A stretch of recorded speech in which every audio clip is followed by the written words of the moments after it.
আসসালামু আলাইকুম এভরিওয়ান। আজকে নতুন একটা ভিডিও নিয়ে আবারও হাজির হলাম। আমি আজকে কি বানিয়েছি সেটা পরে শেয়ার করছি, তবে তার আগে বলে নেই, আগে যখন রান্না জানতাম না সে সময়টাই ভালো ছিল। এখন মানুষ ইউটিউব দেখে দেখে শিখে, তবে এই ইউটিউবে এত এত রেসিপির মধ্যে কোনটা আসল রেসিপি আর কোনটা নকল এটাই কিন্তু আমরা বুঝতে পারি না। আর যেই কথা সেই কাজ, প্রচণ্ড গরম পড়াতে মনে হলো আইসক্রিম তৈরি করি।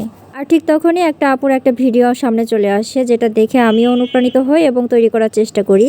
কোনো প্রকার ক্রিম, কনডেন্স মিল্ক ছাড়াই একদম হুবহু দোকানের মতো ভ্যানিলা কাপ আইসক্রিম তৈরি করে নিয়েছিলেন তিনি। এবং তিনি উল্লেখ করেছিলেন মাত্র 1.5 কাপ দুধ দিয়ে হাফ কেজিরও বেশি পরিমাণে এই কাপ আইসক্রিম তৈরি হবে।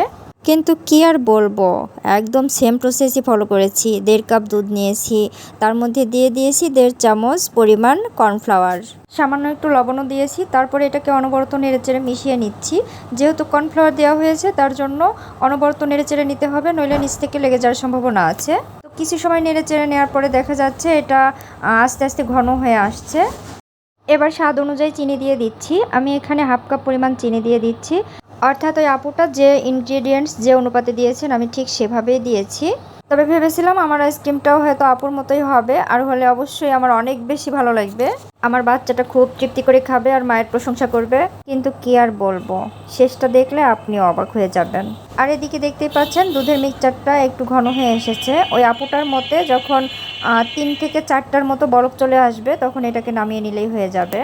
তো আমি ঠিক সেরকমভাবে এটাকে নামিয়ে নিয়েছি। আর নামিয়ে নেওয়ার পরে এটাকে ঠান্ডা করে নিতে হবে।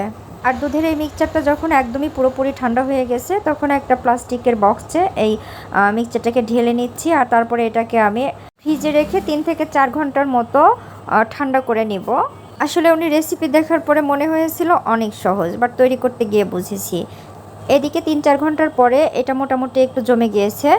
আর এটা ঠিক কেমন জমেছে সেটা আপনাদের দেখিয়ে দিচ্ছি। ওই আপুর মিক্সচারটাও কিন্তু হুবহু এরকমই ছিল এবং এরকমই ঘনত্বের ছিল। এখন এটাকে বিট করে নিতে হবে। উনি বলেছিলেন প্রথম 2-3 মিনিট লো স্পিডে, দেন 10 মিনিট হাই স্পিডে এটাকে বিট করে নিলে এটা একটা ফোম ক্রিয়েট হবে। আর মিক্সচারটা যখন পুরোপুরি ফোমি হয়ে যাবে তখন এটাকে রেফ্রিজারেটরে রেখে দিলে একদম হুবহু দোকানের মতো ভ্যানিলা আইসক্রিম তৈরি হয়ে যাবে। তো আমিও সেই চেষ্টাতেই আছি, চেষ্টার কোনো ত্রুটি হয়নি। আমার মতো আমি যথেষ্ট চেষ্টা করে গেছি এই মিক্সচারটাকে ফোম তৈরি করার। তো 5 মিনিট বিট করার পরে আবারও 10 মিনিট বিট করে নিয়েছি। তারপরেও এর মধ্যে আমি বিন্দু পরিমাণ কোনো চেঞ্জ দেখতে পাইনি, বরং যতই বিট করা যাচ্ছিল এটা ততটাই পাতলা হয়ে যাচ্ছিল। আসলে মানুষ কেন যে এরকম মিথ্যার আশ্রয় নেয়, সত্য কথা বললে কি হতো যে এটা করতে গিয়ে সে ফেল হয়েছে।